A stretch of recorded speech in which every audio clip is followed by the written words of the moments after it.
तो अब differential equation का एक और टाइप देखते हैं, लीनियर डिफरेंशियल इक्वेशन। पिछले वाले टॉपिक में अपन ने किस टाइप की डिफरेंशियल इक्वेशन देखी थी? होमोजेनस होमोजेनस डिफरेंशियल इक्वेशन देखी थी अपन। और इस डिफरेंशियल इक्वेशन का एक स्पेसिफिक फॉर्म होता था। क्या फॉर्म होता था कि D Y by D X वो होता था F X Y function of X Y upon function of X Y, एक दूसरा फंक्शन है ना जी एक्स वाई। और ये दोनों के दोनों फंक्शन जो हैं वो होमोजीनस फंक्शन होने जरूरी होते थे। ठीक है, और ये कंडीशन सेटिस्फाई होती थी तो इस इक्वेशन को अपन होमोजीनस डिफरेंशियल इक्वेशन बोलते थे। ठीक, तो लीनियर डिफरेंशियल इक्वेशन भी इसका भी एक स्पेसिफिक फॉर्म होता है ना। तो उसको देखते हैं कि लीनियर डिफरेंशियल इक्वेशन किस फॉर्म में दिखती है। ठीक, ताकि देख करके हम पहचान सकें कि ये डिफरेंशियल इक्वेशन का फॉर्म क्या है। ठीक, तो कोई भी जनरल डिफरेंशियल इक्वेशन, ये जो फर्स्ट वीडियो में जो अपन ने डिस्कस किया था जनरल डिफरेंशियल इक्वेशन है ना, उसमें क्या क्या एलिमेंट्स हो सकते थे? एक तो x का एलिमेंट हो सकता था, है ना, डिफरेंशियल इक्वेशन में y हो सकता था। फिर dy बाई डी एक्स हो सकता था, dy बाई डी एक्स का कोई पावर भी हो सकता था, है ना, इस पावर को अपन k1 बोल दें। ठीक, d2y by D x square हो सकता था, इसका पावर भी हो सकता था, इसको k2 बोल देते हैं, है ना। इसी तरह से dnx अपॉन dxn, ठीक है, और इसका भी पावर हो सकता था, kn लिख देते हैं इसको। कोई भी बिल्कुल जनरल डिफरेंशियल इक्वेशन जो है उसमें ये सारे एलिमेंट्स हो सकते थे। ठीक, लीनियर डिफरेंशियल इक्वेशन में क्या है? लीनियर डिफरेंशियल इक्वेशन में ये जो पावर्स हैं, ये जो डिफरेंशियल्स के जो पावर्स हैं, ये पावर केवल वन हो सकता है। आप देख रहे हैं, ये पावर केवल वन हो सकता है। और y का भी पावर जो है वो केवल वन ही हो सकता है ना। वाई स्क्वायर, वाई क्यूब वगैरह ये सारे टर्म्स नहीं आ सकते। ठीक, तो कोई भी यदि अपन जनरल लीनियर डिफरेंशियल इक्वेशन यदि हम लिखें तो वो देखने में किस तरह की दिखेगी, है ना। ए नॉट एक्स, ये एक फंक्शन है ना, एक्स का फंक्शन, प्लस ए वन एक्स, है ना, एक्स का फंक्शन किसी भी टाइप का हो सकता है, Y, plus A two X, है ना, कोई दूसरा एक्स का function, D Y by D x, plus A three X D two Y by D x square. आप देख रहे हैं डिफरेंशियल्स के सारे पावर जो हैं वो क्या है, वन ही है ना। A n x d n y by D x n is equal to zero. कोई भी जनरल लीनियर डिफरेंशियल इक्वेशन वो इस टाइप की दिखेगी। इसमें और इसमें डिफरेंस क्या है? ये इनका पावर, है ना, y का power d Y by D x का power d two Y by D x square का पावर, है ना, जितने डिफरेंशियल्स का पावर ये सब का पावर वन है। आप देख, अच्छा, आपके जेई के सिलेबस में लीनियर डिफरेंशियल इक्वेशन भी एक रेस्ट्रिक्टेड फॉर्म में ही है ना। क्या रेस्ट्रिक्शन है कि फर्स्ट ऑर्डर और फर्स्ट डिग्री। तो फर्स्ट डिग्री तो बाय डेफिनेशन ही हो गया, है ना। इस वाली डिफरेंशियल इक्वेशन भी, ये भी इसका डिग्री क्या है? डिग्री वन है ना। हाईएस्ट पावर जो डिफरेंशियल का है वो तो वन ही आ रहा है इसमें। पर हमारे सिलेबस में केवल फर्स्ट ऑर्डर की ही डिफरेंशियल इक्वेशंस है। तो इसका मतलब क्या हुआ? ये जो अपन ने एक जनरल फॉर्म लिखा लीनियर डिफरेंशियल इक्वेशन का, इसमें से कौन सा पोर्शन हट गया, है ना, ये सारे, ये D two Y by D x square और इसके ऊपर वाले ये जितने टर्म्स हैं ये सारे खत्म हो गए। आप देख, तो हमारे पास में क्या बच गया? हमारे पास में केवल यही तीन टर्म्स बच गई। तो ये वाली लीनियर डिफरेंशियल इक्वेशन ये आपके सिलेबस में है। और नॉर्मली अपन इसको किस फॉर्म में लिखते हैं? D Y by D X को यदि अपन सेपरेट कर लें, है ना, इसका कॉफिशिएंट यहाँ पे इसको वन कर लें, बेसिकली मतलब ए टू एक्स यदि अपन डिवाइड कर दें, है ना, पूरी इक्वेशन को, तो ये क्या हो जाएगा? D Y by D x plus P, कोई एक फंक्शन एक्स का, साथ में वाई, और इजिकल टू क्यू, कोई एक फंक्शन एक्स का।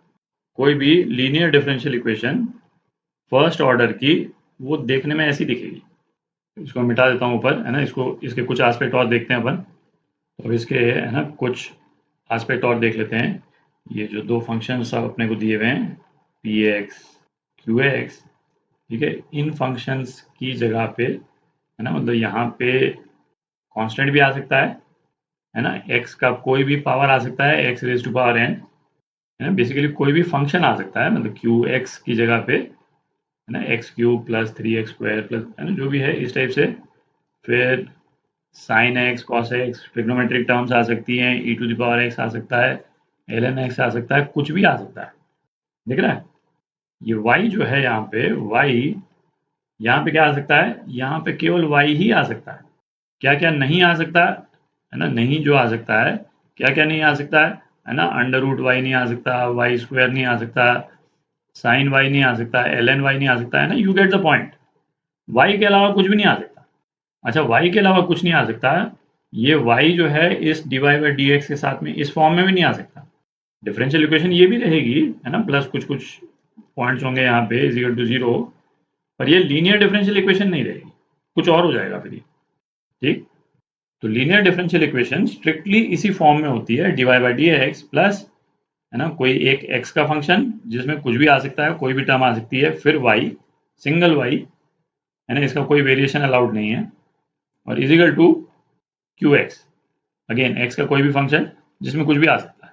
तो अब अपन देखते हैं लीनियर डिफरेंशियल इक्वेशन को अपन सॉल्व कैसे करते हैं, है ना, उसका सॉल्यूशन कैसे निकालते हैं। ऐसी इक्वेशन दे रखी हो तो y की वैल्यू अपने को निकालनी हो तो कैसे निकालते हैं, ठीक? तो यदि कोई लीनियर डिफरेंशियल इक्वेशन दे रखी हो तो अपन करते क्या है ना, ये दोनों साइड्स को हम एक फैक्टर से मल्टीप्लाई करते हैं जिसको हम क्या बोलते हैं, इंटीग्रेटिंग फैक्टर, है ना, IF करके लिखते हैं इसको, क्या बोलते हैं, इंटीग्रेटिंग फैक्टर, है ना। और वो इंटीग्रेटिंग फैक्टर क्या है, IF। तो इंटीग्रेटिंग फैक्टर क्या है, e raise to power integral of P D x, है ना। पी एक्स नहीं लिख रहा हूँ, है ना, छोटे में पी लिख दिया केवल, है ना, ये वाला फंक्शन है ये पी। और ये दोनों तरफ मल्टीप्लाई करने से फायदा क्या होता है ना, उसको देख लेते हैं अपन। तो इधर दोनों साइड हम मल्टीप्लाई कर दें इंटीग्रेटिंग फैक्टर से e raise to power p D x, और यहाँ पे भी e raise to power p D x, ठीक। लेफ्ट हैंड साइड का एक्सप्रेशन, है ना, ये क्या हो जाएगा, e to the power integral of P D x d Y by D x plus e to the power integral of pdx px into y is equal to qx e to the power integral of pdx, है ना, ये हो जाएगा। अब ये जो left hand side वाला जो एक्सप्रेशन है, लेफ्ट हैंड साइड वाली एक्सप्रेशन क्या है, आप देखें, ये y into E to the power integral of pdx, इसका डिफरेंशियल है, आप देख रहे हैं, है ना। इस वाले एक्सप्रेशन को यदि आप डिफरेंशिएट कर दें तो क्या आ जाएगा, dy बाई डी एक्स, है ना, ये वाला आ जाएगा dy by D X E to the power integral of P D x, है ना, ये आ गया, प्लस y तो है ही, और उसके बाद में इसका डिफरेंशियल क्या हो गया, e to the power integral of P D x, और integral of P D x का डिफरेंशियल, तो इंटीग्रल का डिफरेंशियल, है ना, केवल पी एक्स रह जाएगा। तो इस वाले एक्सप्रेशन का ये डिफरेंशियल है, दिख रहा है, और इजिकल टू ये क्या हो गया, Q X E to the power integral of P D X, ये हो जाएगा। अब अपन इस dx को, है ना, वहाँ ले जाएं, इस तरफ ले जाएं, dx इंटीग्रेट कर दें दोनों तरफ, तो अपने पास में क्या आ गया, y E to the power integral of P D X is equal to integral of Q X E to the power integral of P D x D X, ये आ गया। और इसको हम सॉल्व कर लेंगे तो अपना सॉल्यूशन आ जाएगा, है ना, y की वैल्यू आ जाएगी। और ये वाला जो एक्सप्रेशन जो है, ये वाला e to the power integral of P D x, देखने में लग रहा है कि ये थोड़ा सा ट्रिकी टाइप का एक्सप्रेशन है, जब आप क्वेश्चंस में करेंगे, है ना, आप देखेंगे ये काफ़ी सिंप्लीफाइड फॉर्म में निकल जाता है, आपका क्वेश्चन जो है काफ़ी सिंप्लीफाई हो जाता है, ये वाला इंटीग्रल भी, है ना, बहुत डिफिकल्ट नहीं रह जाता है, ठीक। तो लीनियर डिफरेंशियल इक्वेशन को सॉल्व करने की यही टेक्निक है ना। ये वाला जो एक्सप्रेशन है ना, ये ऑब्वियसली आपको याद होना चाहिए। इस वाले एक्सप्रेशन को इवेलुएट करके हम y निकाल लेते हैं, ठीक। अब एक एग्जांपल करते हैं, है ना, उससे इसका एप्लीकेशन जो है वो क्लियर हो जाएगा। तो ये एग्जांपल करते हैं, ऐसा करते हैं, पहले तो जो लीनियर डिफरेंशियल इक्वेशन है ना, किस फॉर्म में होती है वो लिख लें अपन, है ना। ये पी एक्स करके नहीं लिख रहा हूँ, केवल P Y is equal to Q, है ना। पी और क्यू जो है एक्स में फंक्शंस हैं, केवल एक्स के अंदर ये फंक्शंस हैं, ठीक। और इसका सॉल्यूशन जो अपन ने निकाला था, सॉल्यूशन क्या था, Y e to the power integral of pdx is equal to integral of q e to the power integral of pdx dx, ठीक। इससे हम सॉल्यूशन निकालते हैं। अपने को ये इक्वेशन दे रखी है ना। अच्छा, इक्वेशन को देख करके आप ये भी, आपको आइडिया तो लग ही जाएगा कि भाई एक तो इसमें वेरिएबल सेपरेट नहीं हो पा रहा, क्योंकि एग्जाम में ये थोड़ी दिया हुआ होगा कि भाई ये लीनियर डिफरेंशियल इक्वेशन है, तो पहले तो आपको इक्वेशन पहचाननी, तो वेरिएबल आप सेपरेट कर नहीं पा रहे हैं, और ये भी दिख रहा है कि ये होमोजेनियस इक्वेशन नहीं है ना, क्योंकि यहाँ पे 3 आ रहा है। पर आप एक चीज़ तो देख ही सकते हैं, इसमें y का पावर भी 1 है और dy बाई डी का पावर भी 1 है। बेस्ट तरीका यही है लीनियर डिफरेंशियल इक्वेशन को आइडेंटिफाई करने का। y का पावर देखें, यदि कहीं वाई स्क्वायर दिख गया तो लीनियर डिफरेंशियल इक्वेशन है ही नहीं, किस्सा ही खत्म हो गया।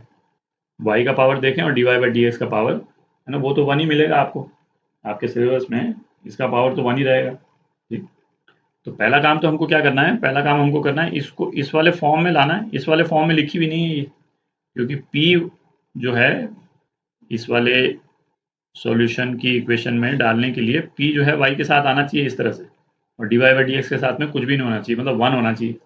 तो पहले तो इस वाले फॉर्म में लाते हैं इसको, तो dy by D x plus 1 by X Y is equal to 3 by X square.